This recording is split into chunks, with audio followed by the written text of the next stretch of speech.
Assalamualaikum warahmatullahi wabarakatuh. Perkenalkan, saya Fahmi Fakih Ardiansyah, calon guru penggerak dari SMA Negeri 3 Lamongan.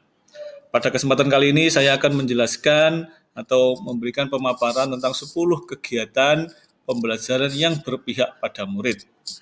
Kenapa pembelajaran itu harus berpihak pada murid? Hal ini berdasarkan pemikiran filosofis dari Ki Hajar Dewantara tentang pendidikan, bahwa dalam mendidik anak kita harus mementingkan kepentingan anak di atas kepentingan diri kita sendiri sebagai pendidik.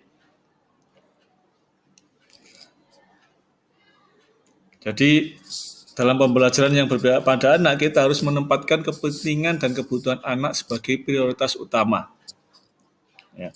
Jadi hal ini berdasarkan gagasan utama bahwa setiap anak itu memiliki bakat, minat, dan kebutuhan yang berbeda-beda.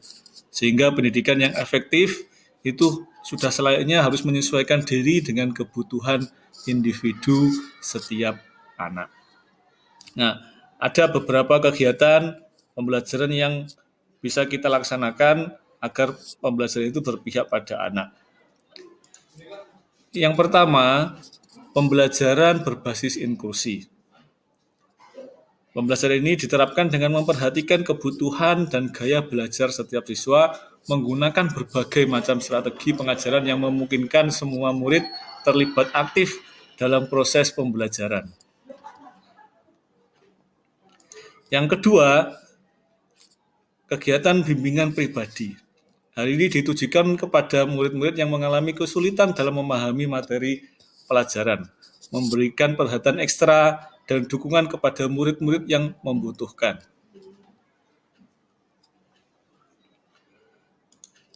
Yang ketiga, yaitu menghormati setiap perbedaan. Jadi kita sebagai pendidik harus mengajarkan dengan menghargai keragaman budaya, agama, latar belakang sosial, dan keunikan masing-masing individu, serta menyediakan ruang bagi murid untuk berbagi pengalaman dan pandangan mereka. Karena memang murid itu berasal dari keluarga yang berbeda, lingkungan yang berbeda, sehingga kita harus saling menghargai setiap perbedaan tersebut. Keempat, kita juga harus fokus untuk mengatasi intimidasi atau bullying yang terjadi pada anak kita. Hal ini bisa dilakukan dengan membentuk kebijakan sekolah yang tegas terhadap tindakan intimidasi, pelecehan, atau bullying, memberikan perlindungan dan dukungan bagi murid-murid yang menjadi korban, serta mengadakan kegiatan pendidikan dan kesadaran tentang pentingnya menghargai orang lain. Nomor 5, pembelajaran berbasis proyek. Nah, ini juga yang sudah mulai diterapkan di kurikulum Merdeka ini, melibatkan murid dalam proyek pembelajaran yang relevan dan bermakna. Hal ini juga membantu siswa, memberikan kesempatan bagi murid untuk mengembangkan keterampilan kolaboratif, kritis, dan kreatif melalui proyek-proyek yang menarik minat mereka. Keenam, kegiatan ekstrakurikuler yang beragam.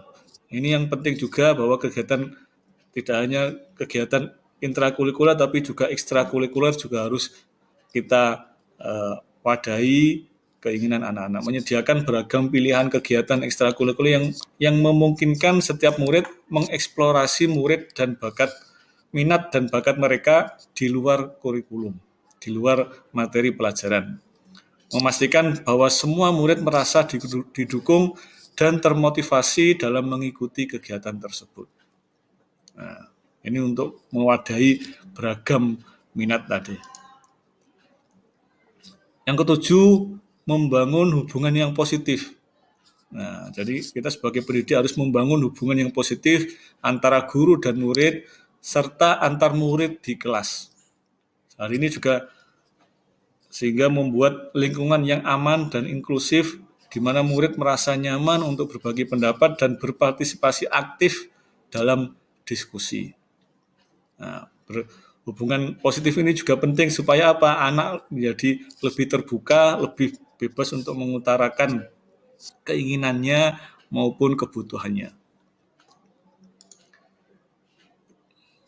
8, mendorong partisipasi aktif anak.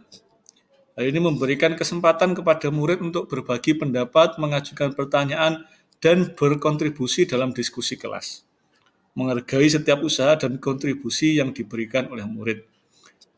Hal ini bisa dilakukan dengan cara memberikan waktu dalam setiap pembelajaran kita di kelas, memberikan waktu untuk refleksi kepada murid sehingga anak bisa mengutarakan pendapat, pertanyaan maupun berkontribusi dalam pembelajaran di kelas. 9. Membangun keterampilan sosial dan ekonomi. Melakukan kegiatan seperti pelatihan, keterampilan, komunikasi, kerjasama, dan penyelesaian konflik. Memberikan ruang untuk berbicara tentang emosi dan memberikan dukungan dalam mengelola emosi. Hal ini penting sekali untuk kita mengakomodir atau meningkatkan keterampilan emosional siswa, karena kita tahu bahwa masalah sosial, masalah emosional ini juga penting bagi siswa, terutama untuk siswa SMA di mana tempat saya mengajar. Terakhir, nomor 10, kita harus melakukan evaluasi yang holistik. Artinya apa? Kita melakukan evaluasi yang holistik terhadap kemajuan murid. Tidak hanya berfokus pada aspek akademik semata, tapi juga kita mengakui dengan menghargai berbagai prestasi dan potensi yang dimiliki oleh setiap murid. Nah, ini penting sekali. Jadi tidak hanya kita melihat aspek akademik saja, tapi juga kemampuan sosial anak dan prestasi anak di luar aspek kurikulum tadi.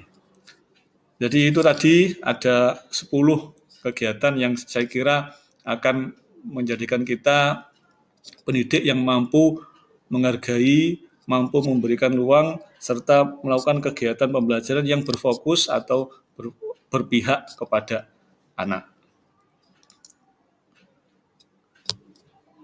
Terima kasih atas perhatiannya. Assalamualaikum warahmatullahi wabarakatuh.